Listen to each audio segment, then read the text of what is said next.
Bonjour à tous et bienvenue pour cette deuxième vidéo concernant l'interprétation des cartes de l'oracle G. Alors, on se retrouve du coup pour la suite donc, de l'interprétation des cartes de l'oracle G. Merci de me suivre. Avant de poursuivre, je fais encore une fois ce petit rappel parce que c'est important, parce que tout le monde ne comprend pas forcément cela. C'est que l'interprétation que je vous donne des cartes n'est pas une règle d'or, c'est avant tout des conseils, des astuces, des choses que moi je vois à travers les cartes, de mon avis pur et dur. Maintenant, à vous aussi de faire votre propre avis, de votre propre interprétation. Ces interprétations que je vous donne sont avant tout pour vous aider à mieux voir et voir plus large que la simple interprétation de cartes basique. Voilà, donc on va passer à un autre petit tas que j'ai préparé à l'avance de l'oracle G, que j'ai appelé plutôt le côté social et émotion, donc sentimental finalement. Les cartes qu'on aime bien voir, peut-être pas toujours, mais en tout cas, voilà, qu'est-ce qu'on a sur le côté sentimental avec l'oracle G. Alors, carte numéro 20.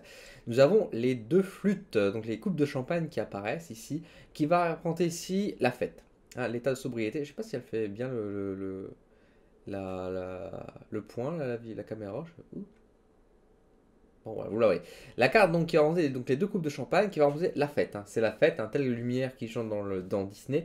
C'est la fête. Donc c'est des moments de joie, de plaisir, donc les soirées, la fête, la boum, les grands événements, ça peut être les communions, les mariages, ça peut être ces événements-là qui apparaissent.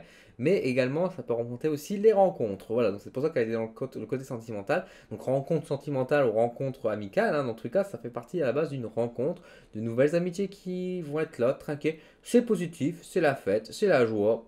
Pourquoi se priver? C'est une carte plutôt positive et il faut pas avoir peur. Il ne faut pas avoir peur, en tout cas c'est toujours lieu à des nouvelles rencontres et c'est ça qui est agréable. A l'inverse de la carte numéro 53 qui est ici le verre brisé, qui ici va nous parler beaucoup plus dans la tristesse forcément, car on va nous annoncer la rupture, la fin de quelque chose. À la fin de quoi? En général c'est la fin de donc, les amitiés, contrairement aux deux flûtes qu'on faisait la fête, la joie, on faisait de nouvelles rencontres, et bah ici c'est plutôt la séparation avec des personnes. Donc dans le cadre sentimental ou dans le cadre amical, toujours, c'est en tout cas la fin, la rupture, la dispute de manière générale. Alors, c'est pas forcément une rupture définitive qui est marquée avec le verre. En tout cas, ça va montrer qu'il y aura une distance qui va être prise et il y aura surtout la dispute qui va apparaître. C'est pour ça. Ça peut remonter de manière générale aussi la vaisselle qui casse. Donc, quand on se dit souvent quand les couples, bah, ça va en l'air et qu'ils se crient dessus, ils se disputent, bah, en général, la vaisselle y passe. Bah, là, c'est clairement l'image qui est ressortie. Faut pas oublier cet aspect-là. Ça va remonter aussi la tristesse. Ça peut remonter aussi la personne qui est brisée. Donc une personne qui a eu... on aurait pu avoir des mots durs, nous ou une autre personne envers nous. Ça peut remonter aussi un peu notre état de pensée, notre état de morale. On est un peu brisé, un peu cassé en fait à cause de certaines choses. Comme ça peut être dans un point de vue physique. Si vous avez ça et qu'on vous fait un bilan sur la santé, vous voyez ça. Au-delà de l'aspect moral, ça peut tout simplement dire qu'il y a quelque chose de cassé qui va se briser chez vous. Il faut penser aussi à des choses beaucoup plus basiques. Parfois, quand on voit les cartes, et ben là, par exemple, la chose simple et basique à voir, c'est parfois quand vous passez le message comme quoi vous aurez peut-être le bras cassé suite à un accident, des choses comme ça. Donc, ça peut être des choses comme ça. Maintenant, encore une fois, il faut voir l'interprétation que vous aurez et les cartes qui l'entourent, évidemment. 29, la poignée de main. Alors, la poignée de main va représenter ici les accords. Donc, c'est la réconciliation d'une part, donc contrairement à la brisure. Ça peut être la réconciliation, ça peut dire qu'on se met d'accord, ça peut être l'association de manière générale aussi. Donc, ça prend beaucoup de choses. Tout dépendra encore une fois les cartes qui vont l'entourer. Voilà, c'est vraiment une carte qui est plutôt cordiale, montre qu'on va se mettre d'accord, on va créer des projets ensemble, ou alors qu'on va se réconcilier, qu'on va faire la paix. Donc si vous avez par exemple aussi la colombe, comme je vous ai présenté dans la première vidéo, bah, ça va remonter l'état de paix, on met fin à des disputes, des réconciliations. Qu'est-ce que je peux dire d'autre? C'est des accords, ça peut être aussi dans le domaine professionnel, voilà, vous signez un accord, vous allez vous mettre d'accord. Ça peut être, voilà, pareil, on peut parler dans le niveau de la santé, ça peut montrer qu'une poignée de main solide, bah voilà, une santé qui est tout à fait honnête, qui est tout à fait d'accord. Donc, vous voyez, c'est pas une carte négative, ça vous montre seulement l'état bah, qu'on est en train de se rapprocher, qu'on se met d'accord sur certaines choses. On a peut-être fait des sacrifices, nous demandera des cartes qui sont au côté, mais c'est pas des sacrifices vains parce que ça vous permet d'avancer. Donc, c'est plutôt positif. Alors, la carte numéro 6 qui ici va représenter du coup bah, l'amour de manière générale. Donc là, c'est vraiment la carte de l'amour. Donc ça peut être une carte qui va remonter donc les rencontres amoureuses ou l'état d'être amoureux.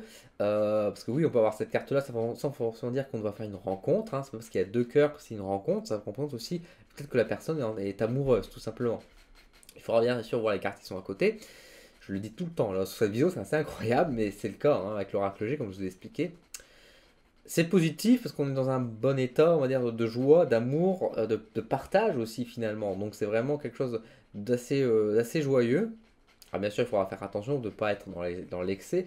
Mais voilà, c'est vraiment le côté amoureux. Donc dans le côté sentimental, si on a cette carte, ça montre que l'amour est présent là-dedans. Si on voit ça dans la carte amicale, ça peut dire qu'il y a une amitié très très forte qui peut-être dépasse vers l'amour également. Mais en général, ça peut dire aussi simplement que c'est une très belle amitié qui est solide. Euh, Ça peut dire aussi que tout simplement tout baigne, tout va bien. Quand on fait une activité aussi, ça peut simplement dire aussi la passion, dans le sens où on aime ce qu'on fait, on se sent bien, on se sent à l'aise. C'est un peu l'état d'euphorie aussi dans un sens, qui est représenté par cette carte.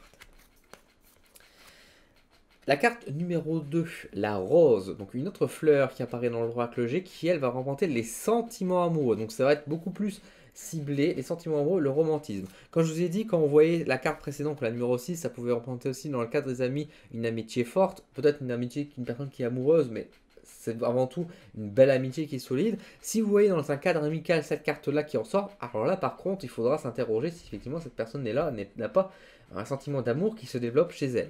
Parce que là, c'est vraiment le romantisme qui est représenté là-dessus, l'état d'amour.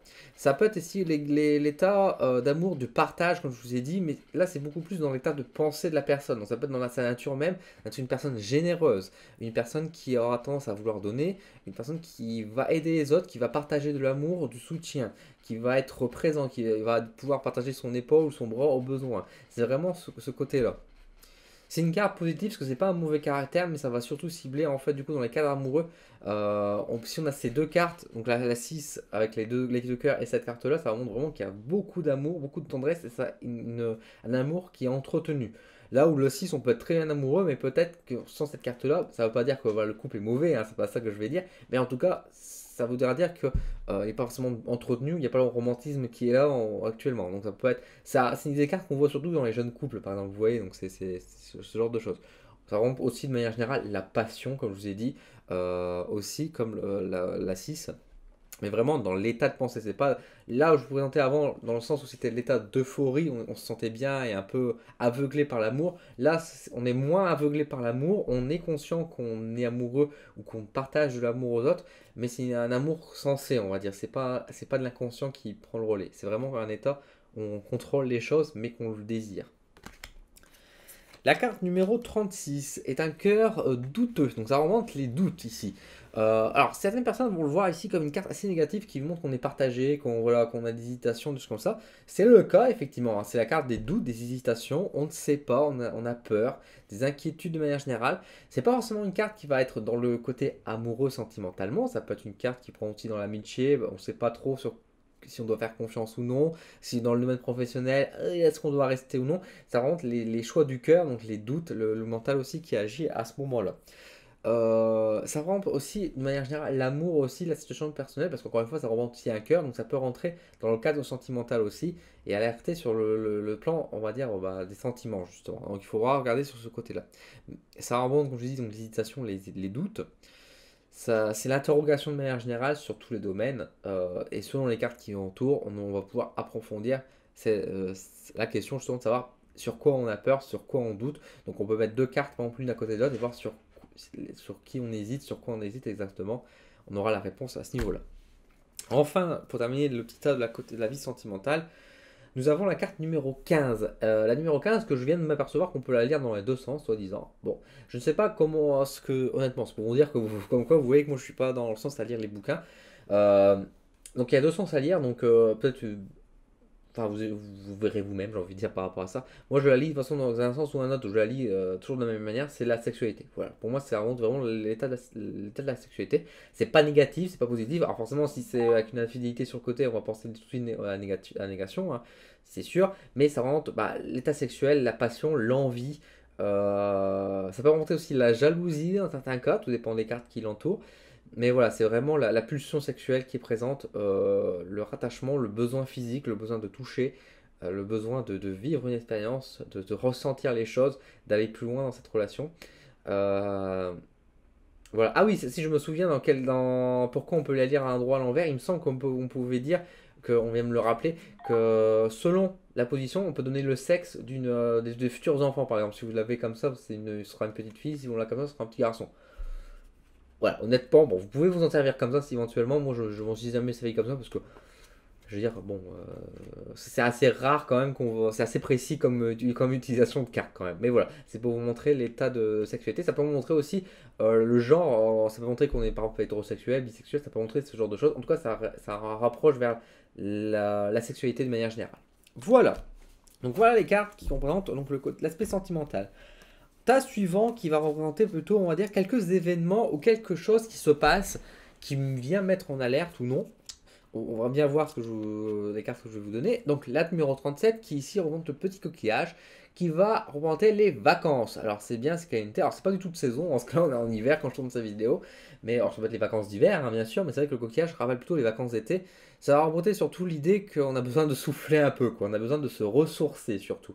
C'est l'état vraiment de dire voilà, besoin d'une pause, besoin de se ressourcer, besoin de vacances. C'est cette carte-là qui représente vraiment cette idée-là. Ça représente les vacances, le souffler. Voilà, j'ai pas grand-chose à dire d'autre. Ça peut représenter donc forcément aussi la mer dans certains cas. Par exemple, si vous avez la carte de la campagne et cette carte-là l'une à côté de l'autre, ça peut vouloir dire bien sûr qu'elle a besoin de vacances, de se ressourcer peut-être en forêt. Tout comme ça peut vouloir dire ça peut besoin de se ressourcer peut-être à la plage, auprès de la mer. Donc tout dépendra bien sûr de vos ressentis, de vos messages. Mais en tout cas, ça va représenter surtout l'idée de souffler, de se ressourcer et besoin de vacances surtout. La numéro 43, ici, va représenter les arts et les loisirs. Alors, avec la harpe, donc c'est le besoin de la fête. Alors, comme je vous ai dit tout à l'heure, avec les deux coupes, ça représentait surtout l'idée, bah, on fait la fête, etc. Ici, ça va représenter plutôt les loisirs, les passions et les activités secondaires. Donc, c'est-à-dire que les choses qu'on va faire en dehors du côté professionnel, est-ce qu'on a une passion? Est-ce qu'on fait du tricot? Est-ce qu'on va à l'opéra? Est-ce qu'on va au théâtre? Est-ce qu'on va au cinéma? Est-ce qu'on fait du foot? Ça va remonter les sports aussi. Hein. C'est parce qu'on voit que juste l'instrument de musique, ça ne veut pas dire aussi qu'il y a du sport. Ça va remonter vraiment les activités qui sont en dehors du cadre professionnel, qui est un peu ce qui nous ressource aussi finalement, mais des choses qui nous font plaisir. C'est pour ça, c'est des loisirs aussi, c'est des choses qui nous font plaisir. C'est les moments de détente, les petits moments de détente, les moments de loisirs, les moments qui font du bien. Ça va remonter vraiment cette idée-là. La carte numéro 1, la première carte de l'oracle G, c'est la corne d'abondance avec le soleil. Alors, cette carte va représenter donc de manière générale aussi l'argent. Mais il y a une carte qui représente déjà l'argent. Donc ce ne serait pas forcément l'argent tout seul, c'est la corne d'abondance. Il faudra bien faire attention et bien distinguer les deux cartes. Ça va parler donc vraiment de la richesse. Donc une richesse bien sûr financière, mais ça peut représenter aussi la richesse matérielle, la richesse immatérielle à travers l'amour, les sentiments, etc. En tout cas, ça montre quelque chose est très riche, qui a de la force, de la puissance, mais c'est quelque chose qui évolue, qui se multiplie également. Donc ça peut même montrer dans un certain cas qu'on aura peut-être des jumeaux, des choses comme ça. Si on voit avec la fertilité, la sexualité, on voit ça, ça peut dire que bah, messieurs, dames, ils ont peut-être une vie sexuelle très abondante, et tant mieux pour eux. Ça montre qu'ils s'entendent bien et que tout va bien, et peut-être que ça va mener à des choses aussi derrière avec justement des enfants. Ça peut montrer ça peut montrer effectivement aussi des gains au jeu, ça peut montrer des gains au loto. Parce que là, ça représente aussi vraiment la rentrée d'argent. Donc là, c'est vraiment aussi l'argent qui rentre. Hein.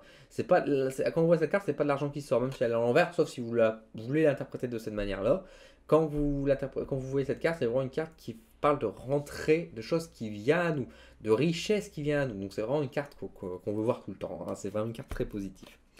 La carte numéro 48. La 48, ici, c'est les choix et les décisions à prendre. Donc on voit vraiment là-bas qu'on est face à des situations où on doit prendre des décisions. Tout simplement. Donc elle va souvent avec les doutes.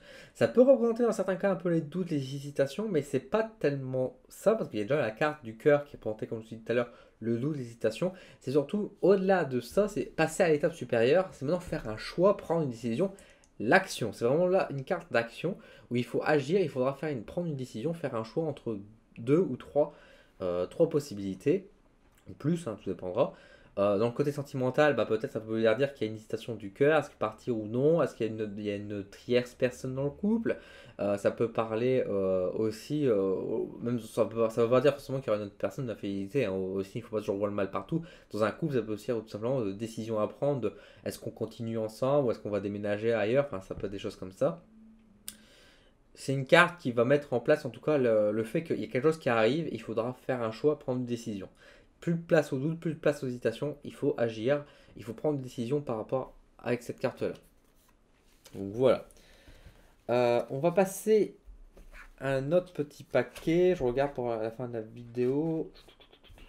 Voilà, je vais partir sur ces cartes-là qui va parler là un peu plus en termes d'événements en fait, d'évolution ici également. En tout cas d'événements qui se passent. Nous avons d'abord le numéro 9 que j'aurais pu mettre avec les animaux, l'escargot, parce qu'il y a beaucoup d'animaux dans l'oracle G. Alors l'escargot, on va parler d'ici d'une évolution qui va être lente, hein. Donc ça va représenter beaucoup cette idée de lenteur, de quelque chose qui arrive tout doucement. Ça peut représenter la carte retard dans l'oracle du miroir, si vous connaissez. Donc c'est quelque chose qui va tout doucement, très lentement. Non pas comme la tortue dans le sens où qui part à point, enfin, qui arrive, enfin j'ai plus l'expression, enfin qui part doucement, va loin, un sens comme ça. Il y a un peu de ça avec cet escargot, mais ça va surtout représenter l'idée que bah, ça évolue tout doucement, très lentement. Enfin voilà, il faut être patient. C'est surtout là, c'est la carte de la patience qui est représentée par l'escargot. Nous avons ensuite la carte numéro 13 avec la transformation. À travers l'image donc, de la chenille et du papillon qui est représentée, forcément on voit ici l'idée du changement, mais changement positif, l'évolution qui est présente. Il y a un changement, une métamorphose qui est en train de se mettre en route. Donc c'est vraiment, quand vous voyez cette carte, ça veut dire qu'il y a quelque chose qui va changer dans votre vie bientôt, qui va être mené peut-être lié à une évolution, peut-être face à une crise, un accident, des choses comme ça. En tout cas, il y a une évolution qui se fait, il y a une transformation. Vous ne serez plus la même personne après cet événement-là. Ça peut vous montrer aussi tout simplement que la situation a également évolué. Ça peut parler dans le passé. Dans le cadre d'un couple, par exemple, ça peut vouloir dire, bah voilà, avant vous avez un couple, avant vous étiez amoureux, mais aujourd'hui est-ce que vous êtes toujours amoureux? Votre couple a évolué. Est-ce que vous avez suivi cette évolution du couple également? Est-ce que vous avez suivi l'évolution de cette personne en face de vous avec qui vous l'accompagnez? C'est une carte qui va parler vraiment de l'été qu'il y a eu un changement ou il y aura un changement. La carte numéro 7 avec le hasard, bah, tout simplement, comme le nom le dit, c'est le hasard. Donc voilà, on va pas s'y attarder de plus que ça. C'est vraiment l'idée, bon, au-delà du fait que c'est les numéros du loto, entre guillemets, comme disent souvent les gens, la carte du hasard va représenter vraiment bah, les choses qui arrivent mais qu'on s'y attend absolument pas et qu'on ne peut pas prévenir. C'est vraiment les choses soudaines. Donc ça peut être, bah, voilà, ça peut être le gain à l'auto, hein, si on a bien sûr les cartes de richesse à côté, mais ça va représenter, comme je vous dis, bah, les événements aléatoires de la vie, le hasard. On dit souvent qu'il n'y a pas de hasard dans la vie, effectivement, mais c'est comme je vous dis, cette carte-là a intérêt pour dire que il n'y a pas de hasard, il y a quelque chose qui est prévu, mais que nous on ne verra pas venir. On va dire, oh, bah voilà, c'est une rencontre qu'on s'y attend pas, voilà, quelque chose qu'on peut pas prévoir, parce que même cette carte-là, elle nous dit, c'est pas à peine de chercher, il y a quelque chose qui va arriver, mais tu t'y attendras pas dans tous les cas, quoi. Donc c'est vraiment la surprise. Voilà. Et enfin, bah justement, on parlait de surprise, la carte numéro 25, avec le point d'exclamation. Ici, qui va remonter plus dans une notion de temps également, mais qui va représenter l'instantanéité. C'est-à-dire que la chose arrive et boum, ça tombe, quoi. C'est pas quelque chose qui va prendre du temps, contrairement à l'escargot. Ça peut s'accompagner de la carte ici avec le hasard, dans le sens où ça va arriver, mais ça va arriver bientôt. Ça va dans le sens où ça arrive. C'est quelque chose qui est acté, c'est quelque chose qui ne pourra pas esquiver. Si elle doit venir, c'est la confirmation de la chose. Donc si c'est dans le cas sentimental, ça voudra dire que bah, sentimentalement, s'il y a une rencontre, la rencontre va venir. Il n'y a aucun doute là-dessus. C'est une certitude. Elle viendra. Donc la certitude, l'instantanéité, l'action, la rapidité aussi. C'est vraiment pour dire que voilà, paf quoi, c'est l'événement, on claque des mains, c'est là quoi. C'est pas le fait du hasard, parce que c'est des choses qu'on peut éventuellement prévenir, mais c'est quelque chose qui va arriver très vite, ou alors qui va nous arriver dessus sans crier garde, on va dire. Donc c'est vraiment une carte voilà, qui apparaît en tant que paf, ça arrive, voilà. Paf, ça fait des chocs à pic. Bah là, on a la carte de l'oracle G, la 25, paf, ça fait la voyance, voilà, j'ai envie de dire. Voilà pour cette deuxième vidéo de l'oracle G, j'espère que ça vous a plu. Si c'est le cas, on met un petit pouce sur cette vidéo, on n'hésite pas à la partager également à ses amis. N'hésitez pas également à vous abonner sur la chaîne pour suivre la suite des autres vidéos sur l'oracle G, mais également sur toutes mes autres vidéos. Vous verrez, c'est bien sympa, je suis quelqu'un de très gentil, donc vous allez vous y plaire. N'hésitez pas également à mettre en commentaire vos propres interprétations, vos partages, vos questions, j'y réponds avec grand plaisir. Merci à vous, je vous donne donc rendez-vous très bientôt sur ma chaîne pour de nouvelles aventures et de la suite de la vidéo de l'oracle G. A bientôt.